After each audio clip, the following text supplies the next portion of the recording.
Sí, correcto. Bueno, ya llegó mi querido invitado. Vamos a hacerle la invitación. Ok, por acá. Teléfono.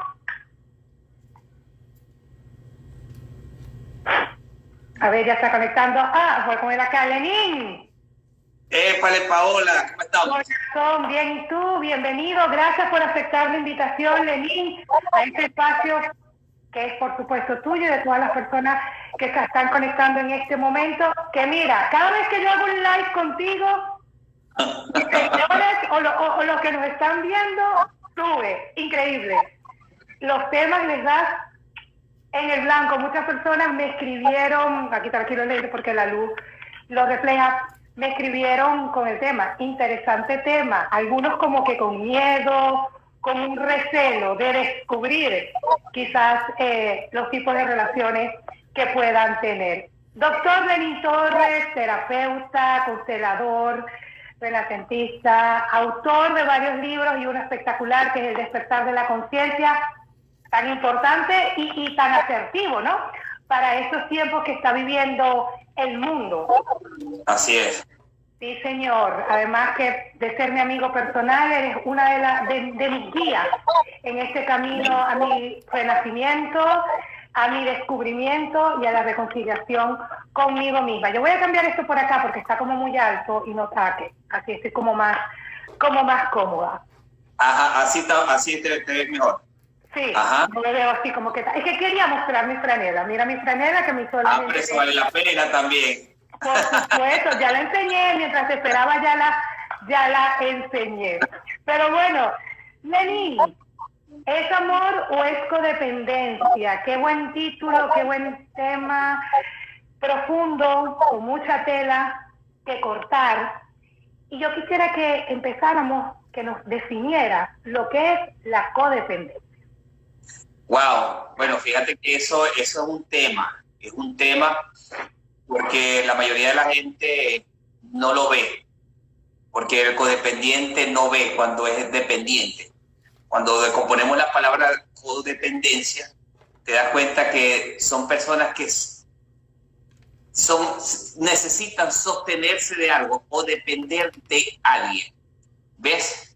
Y muchas veces esa codependencia no es solamente con la pareja, sino con con otra persona, con los padres, con animales, con objetos, porque todo eso, la gente solamente habla del tema de la codependencia cuando lo enfocamos solamente en la pareja. Sin embargo, cuando hablamos del término codependencia como tal, son personas que necesitan de una muleta para poder respirar, para poder vivir, porque siento que sin eso yo no soy capaz de vivir. Entonces, cuando ya tú ves que una persona te dice, es que si se va, yo me muero, es que si pierdo este objeto, me va a dar un infarto, que muchas veces hay gente que lo dice, por ejemplo, echando broma o en son de guachafa. Sin embargo, también hay otro grupo de gente que lo dicen porque es verdad y lo sienten que es verdad. ¿Ves? Entonces, mucha gente cuando habla de lo que es la codependencia, hay más codependientes de lo que la gente ha aceptado que hay o lo que la realidad se ve. ¿Ves? Porque la mayoría de nosotros tenemos patrones de conductas que más que enseñarnos a amar en libertad o adquirir en libertad, nos han enseñado a apegarnos a cosas de manera codependiente. ¿Ves? Hasta el punto que, por ejemplo, un ejemplo sencillo, el celular. Esas son relaciones codependientes. Por eso es que es tan importante que nosotros, cuando estamos en estos procesos, a aceptar hasta dónde es esa codependencia y hasta dónde no. Porque si bien es cierto, vemos personas que trabajamos con este equipo, también es cierto que hay personas que no trabajan y están más pegadas que aquellas personas que trabajan, porque tienen una relación de codependencia hasta el punto que tú te das cuenta que lo han hecho más importante que incluso que la persona que tienes a tu lado, que tus hijos, que tu familia, porque para muchos hoy en día el teléfono ha pasado a ser una muleta para sufragar necesidades y duelos que están ocultos en cada uno de nosotros. ¿Ves? Por eso es que yo digo que ahora las relaciones hoy en día no son de 2, sino de 4, porque cada uno tiene una pareja adicional. ¿Ves? Y para muchos de verdad que les cuesta aceptar que esto es así, pero definitivamente cuando tú ves la realidad, te das cuenta que sí somos codependientes y la mayoría no lo acepta, y esto tiene que ver tan igual a una persona cuando es adicto, que tú lo ves y le dices, no, yo creo que esto no es así, yo creo que esto no es una adicción, hasta tanto la persona no acepte que esa relación que yo tengo con una sustancia estupefaciente o psicotrópico me está generando malestar. Porque mucha gente, Paola, tiene tantos vacíos emocionales, tiene tantos vacíos existenciales. Estamos marcados con las 5 heridas que recuerdo que fue el live que hicimos nosotros. Sí. ¿Verdad? Un temazo, me encantó. ¿Ves?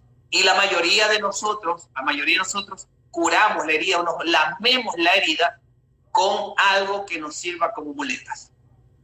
Fíjate que te iba a hacer esa pregunta precisamente. Me respondiste 2 preguntas que te tenía. Que si la codependencia solamente se centraba a relaciones de pareja o también era con nuestro mundo exterior, cosas, trabajos, incluso podemos hablar de países, el tema migratorio. Podemos hablar en una codependencia a Venezuela, en mi caso. Sí, por supuesto, claro que sí. Y mira, hay mucha gente que en este país, en este hermoso país, en este maravilloso país, no han echado raíces porque están esperando que el gobierno, por ejemplo, en nuestro país, Venezuela, caiga para irse nuevamente al país. Eso no está bien ni está mal, porque tú sabes que a mí no me gusta colocar adjetivos calificativos en los procesos terapéuticos, simplemente eso. Pero ¿hasta dónde ese esperar te ha dejado o no te ha permitido disfrutar las bondades que este país te puede ofrecer por estar esperando algo incierto que tú no sabes si va a suceder o no? Entonces, cuando nosotros lo llevamos al plano país, eso se puede proyectar a nivel de pareja, a nivel de cosas, porque todos somos uno, todos somos una integración. Y así como tú te comportas con el país a esperar en esa conducta codependiente, el día de mañana vas a soltar el país y vas a agarrar otra cosa, porque no sabes vivir contigo. Porque yo creo que una de las cosas que nosotros debemos desarrollar es y no patológica, ¿no? Sino es mirarte a ti, porque tú te necesitas a ti. ¿Ves? Y yo creo que la gente no ha establecido esa relación de codependencia positiva con cada uno de nosotros. Entonces lo que hacemos es que extrapolamos esa necesidad no satisfecha, esa herida no sanada, y de alguna manera u otra te has olvidado de ti y de todo lo que está a tu alrededor. La persona que es codependiente prácticamente vive así, ciega, sorda y muda, porque toda su energía está puesta en ese algo o en ese alguien. Pero fíjate una cosa, Lenín, ahora que hablas a alguien que una persona que sea codependiente, que no lo ve o no lo acepta, a mí me costó mucho aceptar que yo era codependiente a Milagro, a mi Beagle. Una cosa que lo trabajé fue a través del PNL, ¿ok? Que pude romper esa codependencia, quizás no al 100%, porque a veces hago cosas y digo, no, Paola, ella va a estar bien, tienes que soltarla, tienes que dejarlo hacer perro, por ejemplo, ¿no? Entonces, una persona puede ser consciente que es codependiente a alguien y hacerlo de forma consciente. ¿Sí? No. ¿Te expliqué lo que te pregunté? Sí, claro. El día que tú aceptes que tú eres codependiente, ese día vas a dejar de hacerlo. Porque ya te vas a dar cuenta que no necesitas a nadie y no necesitas a nada. Por eso es que cuando uno hace estos trabajos de crecimiento personal, psicoterapéutico, psicológico, que uno hace, te das cuenta, y yo me he dado cuenta ahora que no es fácil soltar el hábito de la codependencia, porque eso es una forma de vida, es un hábito. Y yo siempre lo digo, que nosotros tenemos sistemas de creencia, ¿ves? Y esas creencias las vamos alimentando con hábitos, con rutinas. Por ejemplo, sin ofender a nadie, pero a mí me gusta mucho ejemplificar esto porque creo que va bien al punto para poderme explicar. Yo recuerdo siempre que en mi familia yo le decía a mi abuela, ¿cuál es su religión? Y ella me decía, católica, apostólica y romana. Creo en el Papa. Esa era su verdad. ¿Cómo alimentaba ella su verdad? A través de la transferencia de todo ese sistema de creencia con nosotros los nietos, ¿no? Entonces te bautizaban, te echaban el agua al nacer, te bautizaban, te llevaban a misa todos los domingos, no había te ponían era rosario. Eso. No era opción, era eso. ¿Ves? Te ponían a estudiar catecismo y así sucesivamente hasta la muerte, donde esperabas que te echaran los santos óleos. Incluso tú ves que hay gente que no fallecen o están agonizando hasta tanto no lo tengan. Y ahí te das cuenta que eso es una forma de vida. Es una forma de vida. ¿Por qué? Porque la llevan al extremo. Y por supuesto, ellos lo ven como una verdad y lo ven como algo valioso, lo ven como algo que les sustenta, que sin eso no pueden respirar. Por ejemplo, yo he soltado muchas creencias limitantes en todos los aspectos. Y muchas veces cuando tú estás en este proceso de soltar esas creencias limitantes, incluso comienzas a sentir culpa, ¿ves? Porque tú dices, ¿estará bien esto que yo estoy soltando? O yo le digo a la gente que cuando uno en este proceso, uno comienza a sentirse así. Comienzas a sentirte que no sirve, que uno eres una basura, que estás traicionando todo. Y el sentimiento de culpa es bien profundo. Luego viene la segunda parte, que entonces ya tú no te sientes nada de estas tres cosas, sino que te conectas con la culpa. Entonces hay una culpabilidad profunda por ese cambio que tú estás estando en ti. Y luego viene la tercera fase, que entonces tú no sientes culpa, pareciera que fueses un tronco seco, todo te da igual, ¿ves? Y luego viene la otra fase, que entonces comienzas a sentir culpa por no sentir culpa. Cuando uno llega a ese nivel, yo le digo a la gente, ya está sanando. Qué bien que ya no está sintiendo culpa por no sentir culpa. Y yo creo que esa es la cuarta fase cuando uno está en estos procesos de soltar, porque tenemos hábitos codependientes que no nos dejan vivir, no nos dejan conectarnos con nuestra realidad, porque son hábitos y los hábitos son formas de vida. Y es más fácil romper una molécula, como lo decía Albert Einstein. Y yo realmente lo he visto ahora que estoy trabajando profundamente las creencias. Te das cuenta cómo hay gente que dice, bueno, yo fui a un taller y ya estoy gestando el cambio. No, señores, hay que ir a la profundidad, porque la codependencia está en la profundidad del inconsciente. Por eso es que nosotros nos enfermamos y mantenemos algo ahí para sostenernos, porque es un impulso biológico. Es un impulso biológico, ¿ves? Que por supuesto se te convierte en una psicopatología, porque alguien que no pueda vivir sin eso, ya eso es una psicopatología, porque te robó la vida, te robó la existencia, te está robando las posibilidades de ser tú, ¿ves? Entonces, ya cuando tú lo ves así, tú de pronto, tú que estás del lado afuera, y uno como terapeuta, tú ves los comportamientos una y otra vez. Sin embargo, para las personas muchas veces eso está bien, porque le funciona, entre comillas, pero realmente en el fondo no es funcional. Y ahí es donde entra el concepto de lo que a lo mejor es funcional para ti, para mí no lo es. Correcto. Por ejemplo, hay parejas que no tienen sexo y para ellos es funcional y viven años sin tener sexo. Y a lo mejor tú dirás, pero ¿cómo una pareja va a vivir sin tener sexo? pero para ellos funciona porque los dos viven y marcan la pauta de esa forma.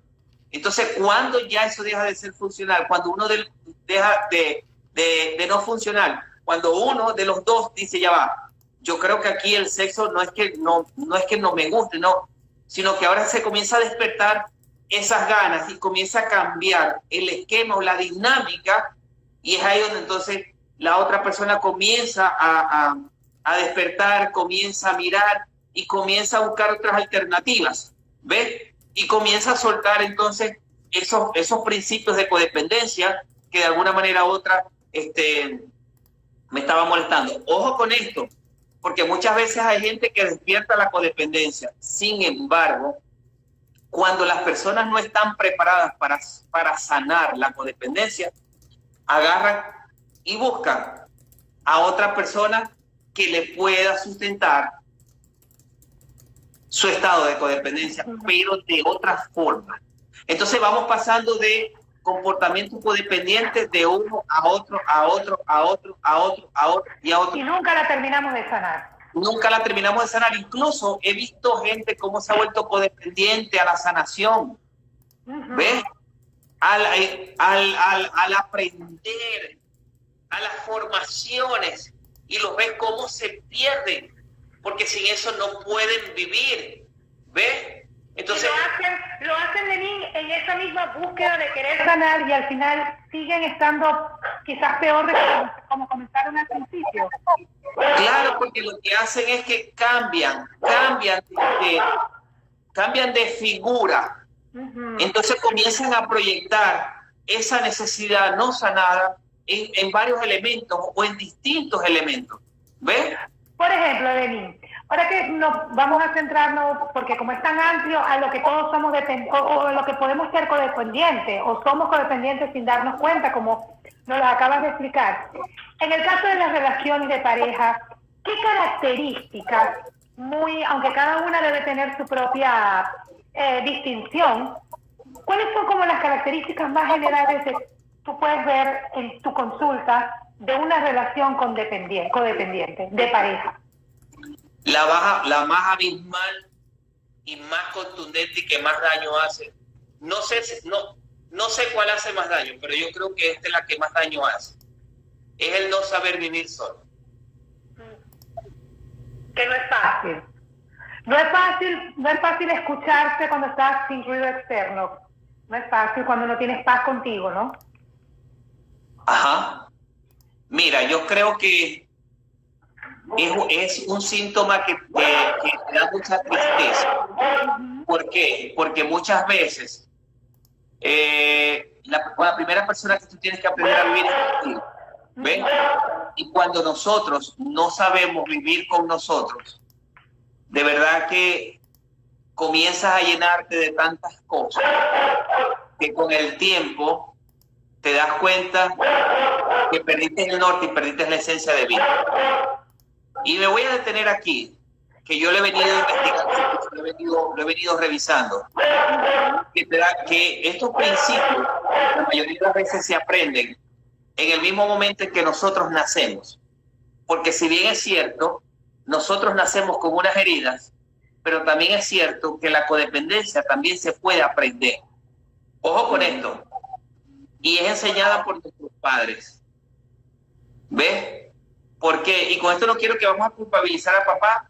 No quiero que vayan a salir ahí ahorita las personas que se han identificado con la codependencia y vayan a decir, papá, mira, por tu culpa. ¡Por tu culpa! Así es. No lo quiero, ¿okay? No tomen nada personal, por favor. Así es, sino que simplemente, bueno, vayamos a reflexionar esta parte. Y uno de los errores, y no lo vamos a llamar, lo quiero llamar así para poderme explicar, porque no todos tenemos la misma conciencia, ¿no? Correcto. Pero yo creo que uno de los errores que nosotros cometemos cuando los hijos nacen es que inmediatamente en su espacio donde ellos duermen, en sus cunas, en sus corrales, en sus camas, comenzamos a llenarlos de objetos y, por ejemplo, le decimos, te voy a colocar esto para que te cuide, esto para que te acompañe. Entonces te vas dando cuenta que poco a poco te están diciendo el mensaje tú no sabes vivir solo. Wow. Tú siempre necesitas de alguien para que puedas vivir, te cuide y te proteja. ¿Ves? Entonces, ¿qué pasa ahí? Nos perdemos. Y te das cuenta que muchas veces te dicen, te llenan no solamente de un objeto, de dos objetos, de exceso de almohadas, de exceso de sábanas, de juguetes, de móvil. ¿Ves? Y eso te va, de alguna forma u otra, te va diciendo, te va obligando a que tú pienses de alguna forma u otra a ser codependiente. Por eso que yo te decía, Y si hay das cuenta, codependencias. increíble. Sí, hay codependencias que uno las desarrolla por las heridas, pero hay codependencias que se aprenden en el hogar desde el mismo momento del nacimiento, del mismo momento de la concepción. Mira, yo he encontrado niños que tienen, por ejemplo, dermatitis atópica. Dermatitis atópica. Y cuando vamos a ver la solución, cuando vamos a la psiconeuro, cuando biodecodificación, bioneuroemoción, como la gente lo quiera llamar, yo lo trabajo en esa conexión cuerpo-mente, las enfermedades psicosomáticas, te das cuenta que son niños que la mamá los hizo tan suyos durante la gestación, que muchas veces a los niños lo que hacen es que cuando nacen, esa ruptura de la membrana, ese proceso de separación de la placenta, el niño se siente como desnudo. Y después que nace, se siente desprotegido y que por supuesto no tiene la misma conexión con la madre que cuando estaba en su útero. Mira lo que nosotros vamos gestando, ¿no? Por eso es que yo siempre le digo a la gente que cuando nosotros estamos en estos procesos, antes de hacernos